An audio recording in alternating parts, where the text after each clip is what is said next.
नमस्कार बच्चों, पुनः स्वागत है। एक संध्या को नैना सिरदर्द के साथ पाठशाला से घर आई। उसकी माँ ने उसे विश्राम करने को कहा। रात्रि के भोजन पर नैना ने बताया कि उसे खाने का मन नहीं है। जब उसकी माँ ने उसका ललाट छुआ तो उन्हें पता चला कि नैना को बुखार है। दूसरे दिन भी बुखार था, इसलिए वे डॉक्टर के पास गए। डॉक्टर ने बताया नैना संक्रमण से ग्रसित है। यह किसी बीमार व्यक्ति से या हवा, पानी, भोजन में उपस्थित सूक्ष्म जीवों के संपर्क से फैल सकता है।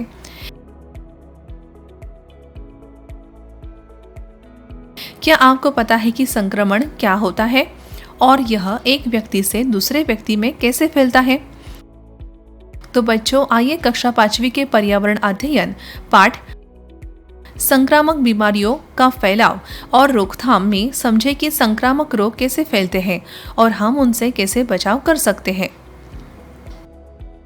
संक्रामक बीमारी क्या होती है?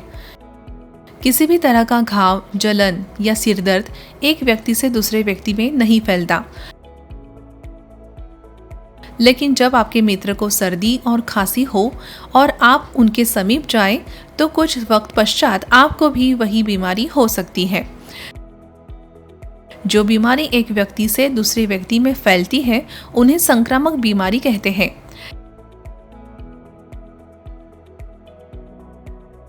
ये सूक्ष्म जीवों या रोगाणुओं की वजह से होती है।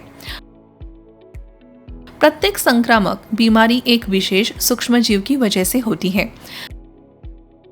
कभी कभी हवा, पानी या भोजन इन रोगाणुओं को एक व्यक्ति से दूसरे व्यक्ति तक फैलाने में सहायता करते हैं। इस प्रक्रिया को रोग संचरण कहा जाता है।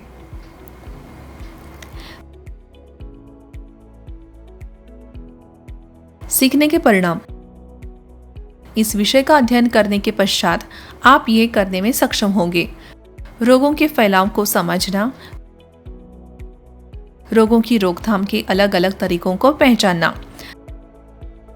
सांकेतिक शब्द: संक्रमण, सूक्ष्मजीव, संदूषण, महामारी, मलेरिया, टीकाकरण। संकल्पना मानचित्र को देखें। भोजन के माध्यम से संक्रमण का फैलाव और रोकथाम। आपने बहुधा खाद्य विषाक्तता के विषय में सुना होगा। खाद्य विषाक्तता ज्यादातर तब होती है जब मक्खियां सूक्ष्मजीवों को लेकर भोजन को दूषित कर देती है। मक्खियां ज्यादातर गंदगी या संक्रमित व्यक्ति के मल पर बैठती है। रोग के रोगाणु उनके पैरों पर चिपक जाते हैं। जब ये मक्खियां हमारे भोजन पर बैठती है तो रोगाणु भोजन में स्थानांतरित हो जाते हैं। समारोहों या उत्सवों में जब कई लोग ऐसा दूषित भोजन ग्रहण करते हैं तो इससे खाद्य विषाक्तता होने की संभावना होती है। अंततः अपने भोजन को हमेशा ढक कर रखना और मक्खियों से बचाना बहुत आवश्यक है। हमें ये भी आश्वासित करना चाहिए कि रसोइये और परोसने वाले भोजन को परोसते वक्त अपने हाथों को स्वच्छ रखें। भोजन करने से पूर्व हमें भी अपने हाथों को अच्छी तरह से धोना चाहिए ताकि रोगाणु भोजन में प्रवेश न करे और संक्रमण न फैलाए। कीटों द्वारा रोगों का फैलना। मच्छर, मक्खियाँ और कई अन्य कीट बीमारियों के फैलने में आवश्यक भूमिका निभाते हैं। मच्छर हानिकारक होते हैं क्योंकि वे मलेरिया, डेंगू और चिकनगुनिया जैसी बीमारियां फैलाते हैं। मलेरिया का फैलाव इनाफिलीज मच्छर द्वारा होता है। जब यह मच्छर किसी ऐसे व्यक्ति को काटता है जिसे पहले से ही मलेरिया है, तो उस व्यक्ति के रक्त में उपस्थित मलेरिया के रोगाणु रक्त के साथ मच्छर के शरीर में प्रवेश कर जाते हैं। इसके पश्चात जब वही मच्छर किसी अन्य व्यक्ति को काटता है तो रोगाणु उस व्यक्ति के शरीर में प्रवेश कर जाते हैं और मलेरिया का कारण बनते हैं। रोकथाम के उपाय: सभी खुले बर्तनों या गमलों को खाली करके सूखा रखें ताकि पानी जमा न हो। जमा हुआ पानी मच्छरों को पनपने का अवसर देता है। आसपास को साफ सुथरा रखें और कूड़ा कचरा न होने दें। जमे हुए पानी को निकाल दें या उस पर केरोसिन का छिड़काव करें ताकि मच्छर पनपना बंद हो जाए। मच्छरों के काटने से बचने और मलेरिया व अन्य मच्छर जनित बीमारियों से बचाव के लिए मच्छर भगाने वाली दवाइयाँ और मच्छरदानी का उपयोग करें। प्रत्यक्ष संपर्क द्वारा बीमारी का फैलाव: कुछ बीमारियां तब फैलती है जब एक स्वस्थ व्यक्ति किसी संक्रमित व्यक्ति के सीधे संपर्क में आता है। दाद और खुजली त्वचा के ऐसे बीमारियों के उदाहरण है जो इसी तरह फैलते हैं। इन बीमारियों के रोगाणु त्वचा पर रहते हैं।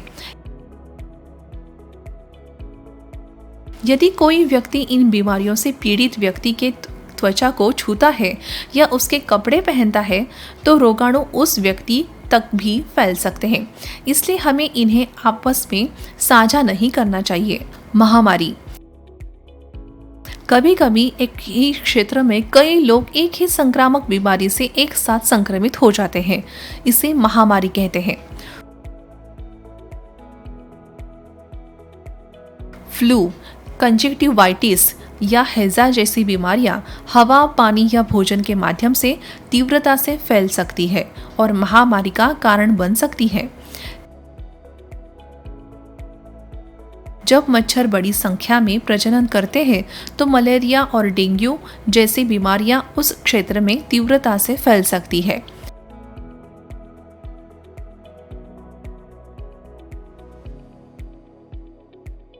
हाल ही में कोविड-19 कोरोना पूरी दुनिया में फैल गया, जिससे लाखों लोग ग्रसित हुए। यह एक वैश्विक महामारी थी जिसे पेंडेमिक भी कहा जाता है।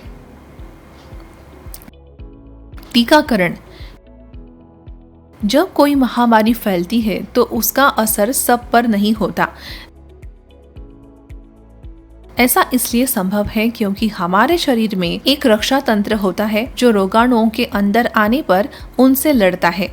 टीकाकरण बीमारियों से बचने का एक और तरीका है।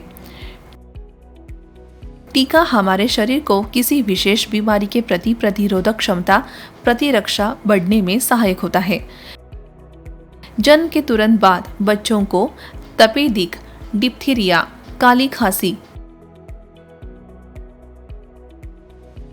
टेटनस और पोलियो जैसे बचने के लिए टीके लगाते हैं। डिप्थीरिया, काली खांसी और टेटनस के टीके एक साथ इंजेक्शन द्वारा ट्रिपल वैक्सीन डीपीटी के जरिए दिए जाते हैं। पोलियो का टीका लगाने के लिए पोलियो की बूंदें मुंह में पिलाई जाती है। ये टीके बच्चों को स्वस्थ रखने और संक्रामक रोगों के फैलाव को रोकने में सहायता करते हैं।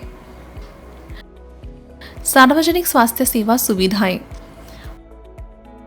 बीमारियों और महामारियों के फैलाव को रोकने के लिए सरकार स्वास्थ्य कार्यक्रम चलाती है। राष्ट्रीय स्वास्थ्य योजना के अंतर्गत टीकाकरण शिविर आयोजित किए जाते हैं जिनमें बच्चों को टीके लगाए जाते हैं। त्वरित चिकित्सा सहायता देने के लिए गांवों में प्राथमिक स्वास्थ्य केंद्र PHC बनाए गए हैं। लोगों को स्वच्छ पेयजल, स्वच्छता और आसपास के वातावरण को स्वच्छ रखने के विषय में शिक्षित किया जाता है। संक्रमण के फैलाव को रोकने के लिए सार्वजनिक स्थानों पर थूकना अब कानून द्वारा प्रतिबंधित है। दूरदर्शन, रेडियो और समाचार पत्रों जैसे जनसंचार माध्यम स्वास्थ्य और स्वच्छता के बारे में जागरूकता फैलाने में सहायक होते हैं। आशा है कि अब आपको संक्रमण के फैलाव और उनकी रोकथाम के विषय में जानकारी मिल गई होगी। याद रखने वाली बातें। संक्रामक रोग सूक्ष्म जीवों कीटाणुओं की वजह से होते हैं और एक व्यक्ति से दूसरे व्यक्ति में फैल सकते हैं। रोग हवा, पानी, भोजन, कीड़ों या संक्रमित व्यक्ति के सीधे संपर्क से फैलते हैं। हम अपने आसपास को साफ रखकर, भोजन को ढककर और नियमित रूप से हाथ धोकर बीमारियों से बच सकते हैं। मच्छर और मक्खियां कीटाणु फैलाते हैं। इनके प्रजनन को रोकने से मलेरिया, डेंगू और हैजा जैसी बीमारियों को रोकने में सहायता मिलती है। टीकाकरण हमें कई संक्रामक बीमारियों से बचाता है और जन स्वास्थ्य कार्यक्रम समुदाय को सुरक्षित और स्वस्थ रखने में सहायता करता है।